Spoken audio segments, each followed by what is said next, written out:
Hello hi. ഇന്ന് നമുക്കൊരു കുഞ്ഞു ടിപ്പ് നോക്കിയാലോ. എന്താണെന്ന് വെച്ചാല് നമ്മുടെയൊക്കെ ചുണ്ടേ പ്രത്യേകിച്ചും ഗേൾസിന്റെ ലിപ്സ്റ്റിക് ഒക്കെ യൂസ് ചെയ്യുമ്പോൾ കുറച്ചാലും കഴിയുമ്പോൾ നമ്മുടെ ചുണ്ടൊക്കെ അങ്ങ് ചെറുതായിട്ട് കറക്കാനൊക്കെ തുടങ്ങും. അപ്പൊ അത് മാറാൻ വേണ്ടിയിട്ടുള്ള സിമ്പിൾ ടിപ്പാണ്. പിന്നെ ബോയ്സിൻ്റെത് ചില സമയത്ത് ചിലരുടെ സ്വാഭാവികമായിട്ടും കറുത്ത ചുണ്ടായിരിക്കും. അപ്പൊ നമ്മളൊക്കെ കാണുമ്പോൾ പറയാം നന്നായിട്ട് സിഗരറ്റ് വലിയുള്ള കൊടുക്കാൻ തോന്നുന്നൊക്കെ. പക്ഷെ ആയിരിക്കത്തില്ല, അത് കാലാവസ്ഥ കൊണ്ടും അങ്ങനെയൊക്കെ സംഭവിക്കുന്നതായിരിക്കാം ചുണ്ടിന്റെ കറുപ്പൊക്കെ. അപ്പൊ അങ്ങനെയുള്ളവർക്കും ബോയ്സിനും ഗേൾസിനും എല്ലാവർക്കും ഒരുപോലെ ഫലപ്രദമാകുന്ന ഒരു ടിപ്പാണ് കേട്ടോ. അപ്പൊ എന്റെ ചുണ്ടിന് ചെറിയ കറുപ്പൊക്കെ വന്ന് തുടങ്ങിയിട്ടുണ്ട്. അപ്പൊ ഞാൻ എടുത്തു വെച്ചിട്ടുണ്ട്. അപ്പൊ ഞാൻ ചെയ്യുന്ന കാര്യങ്ങളാണ് എന്റെ കൂട്ടുകാരിലേക്ക് ഞാൻ എത്തിക്കുന്നത്.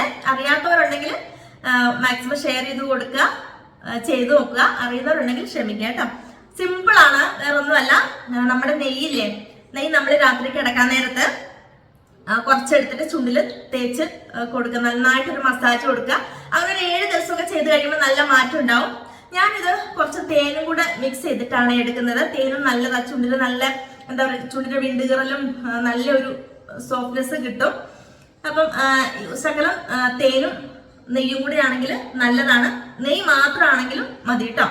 പിന്നെ ഇത് തേച്ചിട്ട് കിടന്നാൽ ഉറുമ്പ് കടിക്കത്തില്ല എന്നൊക്കെ ചിലർ ചോദിക്കും. എന്നെ ഇതുവരെ കടിച്ചിട്ടില്ല, അത് എനിക്ക് പറയാൻ പറ്റത്തുള്ളൂ. രാത്രിയിൽ ഇങ്ങനെ തേച്ചിട്ട് കിടന്നു കഴിഞ്ഞിട്ട് എന്നെ ഇതുവരെ ഉറുമ്പ് കടിച്ചിട്ടില്ല. നല്ല വ്യത്യാസം വരാറുണ്ട്, ഒരാഴ്ച കൊണ്ടൊക്കെ നല്ല വ്യത്യാസം വരാറുണ്ട് കേട്ടോ. അപ്പൊ അറിയാത്ത കൂട്ടുകാർക്ക് മാക്സിമം ഒന്ന് ഷെയർ ചെയ്ത് കൊടുക്കുക.